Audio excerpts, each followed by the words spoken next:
వచ్చిన వరకు ఈ విధంగా రాయబడి ఉన్నది. పక్షపాతము లేకుండా క్రియలను బట్టి ప్రతి వారిని తీర్పు తెచ్చేవాడు తండ్రి అని మీరు ఆయనకు ప్రార్థన చేస్తున్నారు గనుక మీరు పరదేశంలో ఉన్నంత కాలము భయముతో గడుపుడి.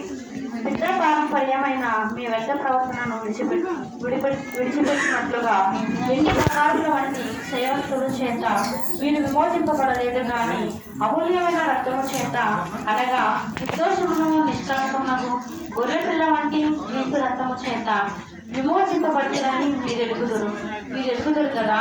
ఆయన జగత్తు పునాది వేయబడక మునిపే నియమింపబడను కానీ తను మృతుల్లో నుండి లేపి తనకు మహిమనిచ్చిన దేవుని ఎడలా తన ద్వారా విశ్వాసమైన మీ నిమిత్తము కడవరి కాలముల ముందు ఆయన ప్రత్యక్షపరచబడి కాగా మీ విశ్వాసము నిరీక్షణను దేవుని అందు ఉంచబడి ఉన్నవి.